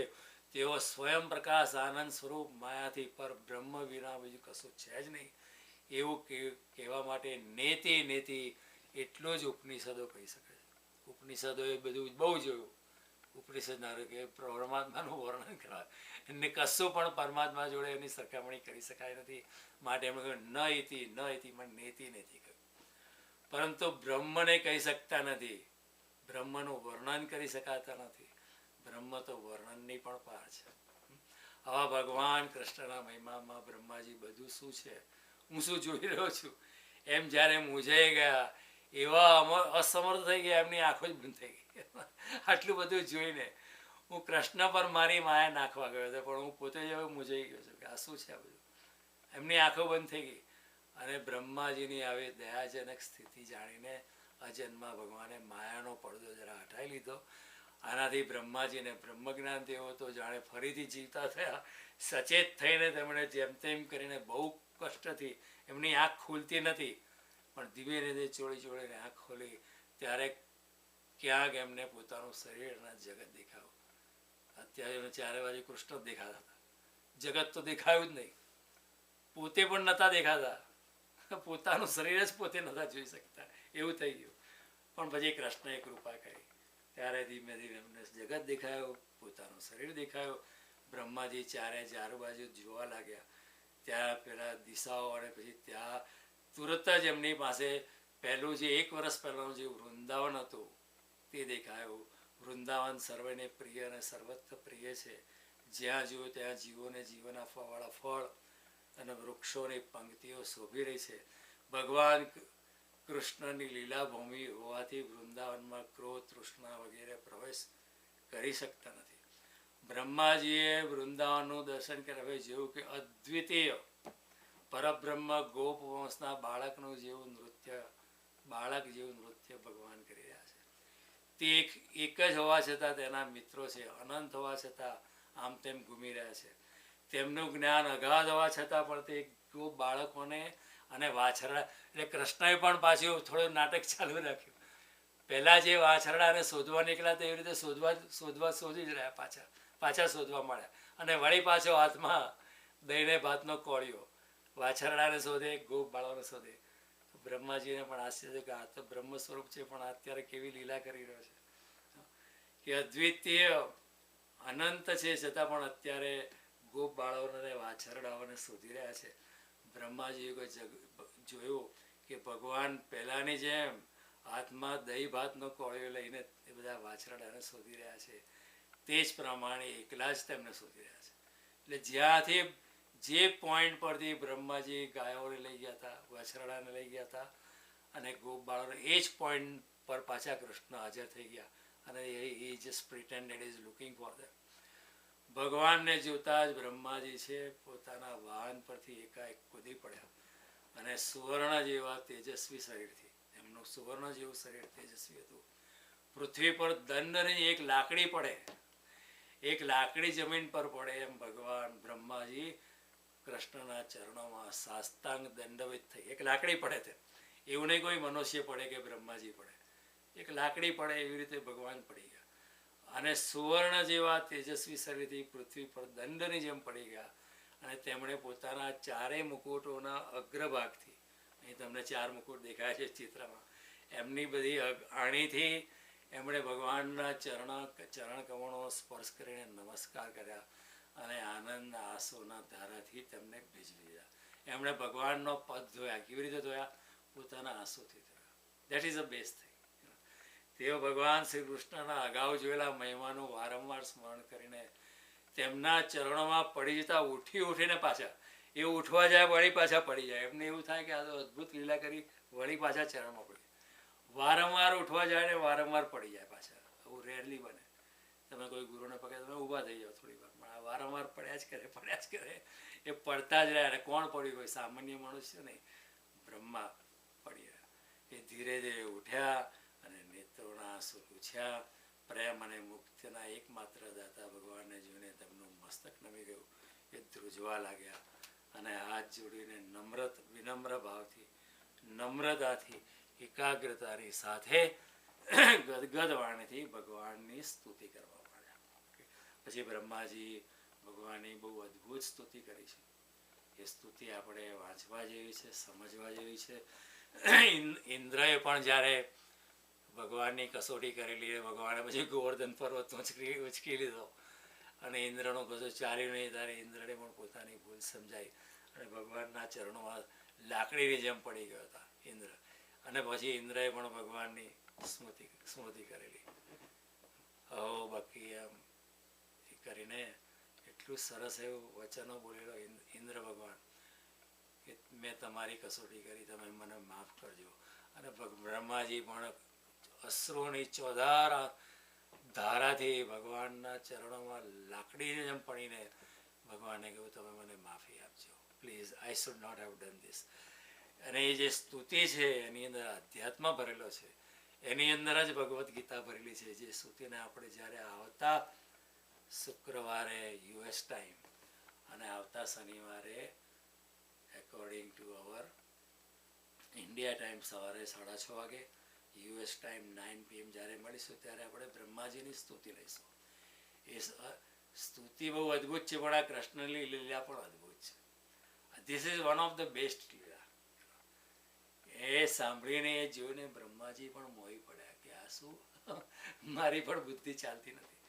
આટલી બધી અપાર લીલા, આટલા બધા વાત. 1 વર્ષ સુધી નાટક ચાલ્યું. કૃષ્ણએ કોઈની આગળ ડંપાસ પણ ના મારી કે જો મેં કર્યું છે, હવે બ્રહ્માજીની રીડ ઉતારીશું, એવું પણ એમ નહીં કહ્યું. થશે, બ્રહ્મા પાછા આવશે ત્યારે જોયું જશે. બ્રહ્માજી આવ્યા ત્યારે એમને પોતે ખબર પડી કે આ તો ખબર, બ્રહ્માજી પોતે જ બેભાન થઈ ગયા જોઈને, લીલા જોઈને. કૃષ્ણની લીલા અપાર છે. કૃષ્ણ તો અપાર છે. નહીં તે ભગવાન વ્યક્તિમ વિદુર દેવાન દાનવ. કૃષ્ણના સ્વરૂપને નથી દેવો ઓળખતા, નથી દાનવો પામતા. કૃષ્ણ જ્યારે આ લોક છોડીને, પૃથ્વી લોક છોડીને જ્યારે પોતાના લોકમાં ગયા ત્યારે ભાગવતકાર કહે છે આ એક ઘડીમાં તો ગયા હતા, બીજી એની જ ઘડીએ ભગવાન ત્યાં પોતાના વૈકુંઠમાં પાછા દેખાયા. અને દેવો પણ ભગવાનની ગતિને સમજી ના શકે કે how is it possible. He was here a moment ago and now he is in his own Vaikuntha. અમને ખબર નથી પડતી કે હાઉ કેન ધેટ હેપન. એટલે ભગવાન કૃષ્ણનું સ્વરૂપ જે છે, જેણે ગીતા કહી છે, એ સ્વરૂપને આપણે સમજીએ તો આપણને એમના પ્રત્યે અહોભાવ થાય.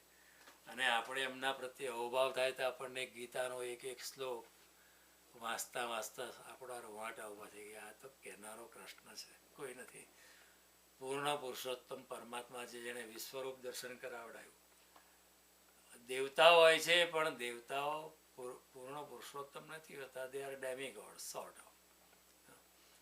પૂર્ણ પુરુષોત્તમ કૃષ્ણ છે. રામ પણ પુરુષોત્તમ છે, પણ શ્રીરામ મર્યાદા પુરુષોત્તમ તરીકે આવેલા. એટલે રામ અવતાર તરીકે એમને મર્યાદા જાળવી હતી. એક જ પત્ની કરેલી, સીતા, દેટ્સ ઓલ. કૃષ્ણએ કે હું કોઈ મર્યાદામાં નથી. 16,000 સ્ત્રીઓને મારી જોડે લગ્ન કરવું છે, કરવા દો, આઈ એમ રેડી. 8 સ્ત્રીઓ તો પહેલા હતી જ એમની પાસે, 16,108. એટલે 8 સ્ત્રીઓને પણ લોકોએ પ્રેમથી આપેલી કે તમારા જેવો કોઈ લાયક જ નથી આ સ્ત્રીઓને પરણવા માટે. એમના ફાધરોએ વિનંતી કરી હતી, પ્લીઝ મેરી માય ડોટર. ત્યારે કે સારું, મને કશો ફેર, હું તો મારા સ્વરૂપો 16,108 મારા સ્વરૂપ કરીશ, મને શું. નારદજી એકવાર, નારદજીને પણ ડાઉટ આવેલો કે આ 16,108 સ્ત્રીઓ જોડે કેવી રીતે રહે છે આ માણસ. લોકો એક પત્નીથી થાકી જાય છે. This main is handling 16,100. How is he doing? Naradji check કરવા ગયા. કૃષ્ણએ પોતાના 16,108 સ્વરૂપ કરેલા. દરેક રાણી જોડે એમના મેલમાં એમની લીલા ચાલતી હતી, એમનો સંસાર ચાલતો હતો. એમના 10 છોકરા અને 1 છોકરી હતી દરેક રાણીથી. અને કૃષ્ણ આમ છતાં પણ સંસારમાં હતા, છતાં પણ કૃષ્ણ નૈષ્ટિક બ્રહ્મચર્યમાં હતા. એ તત્વ સમજવાનું મુશ્કેલ છે, વેરી હાર્ડ ટુ અન્ડરસ્ટેન્ડ. આપણી બુદ્ધિમાં નહીં આવે, કહું છું. એ શક્ય છે. કૃષ્ણ સંસારમાં છે, છતાં પણ સંસારમાં નથી. કૃષ્ણ આટલી બધી રાણીઓ સાથેથી એમના શારીરિક વ્યવહારથી કૃષ્ણને આટલી બધી સંતાનો પણ છે, છતાં પણ કૃષ્ણ નૈષ્ટિક બ્રહ્મચારી છે. આ તત્વ સમજવું છે. સમજવા માટે તમારે કૃષ્ણને સમજવા પડે. અરે કૃષ્ણને જો સમજી જાય આપણે કૃષ્ણ જેવા થઈ ગયું. એટલે કૃષ્ણ ગીતામાં કહે છે જન્મ કર્મ છે મે દિવ્ય. મારો જન્મ અને મારા કર્મ દિવ્ય હોય છે. એ જે જાણે છે, જન્મ કર્મ છે મે દિવ્યમ, એને જે જાણી લે છે, જે વ્યક્તિ એને સમજે છે, ત્યક્ત્વા દેહ પુનર્જન્મ નેતિ મામેતિ સૂર્ય. જે મારા જન્મ અને કર્મને જાણે છે એ આ દેહનો ત્યાગ કર્યા પછી એનો પુનર્જન્મ થતો નથી. કારણ કે નેતિ મામેતિ સૂર્ય. એ અર્જુન એ સંસારને નથી પામતો, ફરીથી મને જ પામી જાય છે. તમે આટલું પ્રેમથી સાંભળો છો, હું માનું છું તમને આ કૃષ્ણની લીલામાં આનંદ થયો છે. તમે પણ એની કલ્પના કરજો, જાણે કૃષ્ણની જોડે તમે જ છો. આ તમે તમારી જાતે પણ તમે વાંચી શકો. આ 10મા સ્કંદ છે, એમાં 13મો અધ્યાય છે. ઓકે, તમારી ઘેર ભાગવત પડ્યું હોય તો ખોલીને વાંચજો. આનું વારંવાર પાન કરજો, વારંવાર વાંચજો. રીડ ઇટ અગેન અને અગેન અને અગેન અને અગેન અને અગેન અગેન અગેન. જેટલી વાર વાંચશો એનાથી અંદરથી નવી અમૃત ધારા બહાર પડશે. આ ખંભાતની હલવાસન છે. જેટલું ચાવશો એટલું ઘી વધારે નીકળશે. એટલે આ તો વાગોળવાનું છે. જેમ ગાય ખાઈ લે, પછી રાતે બેઠી બેઠી વાગોળે કરે, વાગોળે. ગીતા ભાગવત રામાયણ ઉપનિષદો વેદો વાગોળવાના છે. વાગોળીને પરમાત્મા આપણામાં પ્રવેશ કરી જશે. આપણા રોમે રોમમાં રામ વસી જશે અને રોમે રોમમાં વાસ પછી તો બસ ઉદ્ધાર થઈ જ જાય, કોઈ શંકાને સ્થાન નથી.